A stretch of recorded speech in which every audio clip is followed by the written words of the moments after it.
Good morning. We are going to do a training video on how to properly set a bypass valve for differential pressure based off the full load amperage of the motor.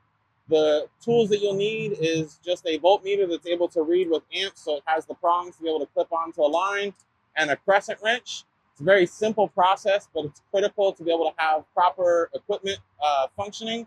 It's going to allow you to get the most amount of differential pressure and flow rate out of the pump as possible. Just because a pump is rated for a high differential pressure, different factors such as the electrical current that's coming into it could affect the actual flow rates that you get. So in order to get the maximum potential out of the pump motor system without overloading the motor, you want to be able to set it using an amp meter on full load amperage. So once you've opened the junction box of the motor and exposed the wiring, what you want to do is you take your voltmeter and you want to hang it onto one of the lines, the current lines. Doesn't matter if it's the L1, L2, or L3 line. Then you set it to read the amp draw setting. We've checked the data plate of the motor and we've seen that the full load amp rating on this motor is 7.13 amps. So I'm going to turn the pump system on for an initial check to find out what kind of amps we're pulling to start with.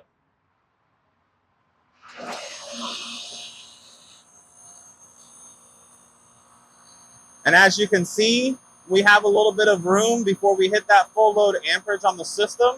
We're currently reading about 5.6 amps drawn as the motor is in full, as the pump is in full bypass mode, recirculating back to the tank. So what this is going to allow us to do is increase the differential pressure on the pump system without overloading the motor. Okay, so what we're talking about with differential pressure is the difference between the static pressure of the tank and then once the pump is engaged and turning. So right now the system is sitting on about 170 pounds of static pressure. Once the pump is running, this gauge will increase in pressure. The difference between those two numbers is our differential pressure. This pump system is capable of about 150 pounds of differential pressure at peak efficiency. We may or may not be able to get to that number, but we're going to find out now because we do have some room to move. The way we do the bypass valve adjustment is on this set screw on top of the bypass valve, there is a lock nut. We want to loosen the lock nut. Then once we've loosened the lock nut, we're able to either turn the set screw, tightening it to increase differential pressure, or loosen the set screw to decrease differential pressure. The only instance where we would want to be decreasing differential pressure is if our initial amp draw reading was already over or at the limit of what the motor is capable of running at. So as you can see here, we went from 170 static and we're at about 280 on the dynamic, which means we're creating about 110 pounds of differential pressure. So we're going to go ahead and start increasing differential pressure. When you do increase the differential pressure, you only want to go about a half of a turn at a time and let the system equalize back out, and then go double check your amp reading on the back to see how much you've increased. So as you can see, we haven't increased our amp draw much, if any at all, and we got about 5 pounds of differential pressure increase on that half turn. So we know we can get another probably 15 pounds of pressure before we start getting up into that 6.2 amp draw rating, because we want to stay about 1 amp underneath the full load amperage to allow it to have some room in case there are hotter days where there's higher pressures in the system. And so now what we're going to do is we're just going to continue to increase a half a turn at a time. And as we increase a half of a turn at a time, we're going to let it stabilize. And again, we can see our gauge just went up another 5 psi.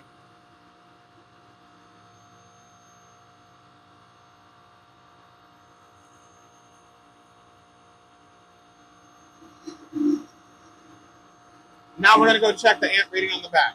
Nope. So as you can see now, we're hovering right at about 5.9 amps. So we're pretty close to what the maximum potential of this pump system is going to be based on all the factors with the electrical current coming into it. So I would say that where we're at right now, creating about 130 pounds of differential pressure and drawing just shy of 6 amps is a pretty good setting for it to allow it to have some room for any kind of weather differences in different days. So we're going to go ahead and close this all up and then do a recap. So now just to do a quick recap, we've gone through and we've set the differential pressure on this bypass valve based on the full load amperage of the motor. We've closed up the junction box for the motor to have those wires no longer exposed.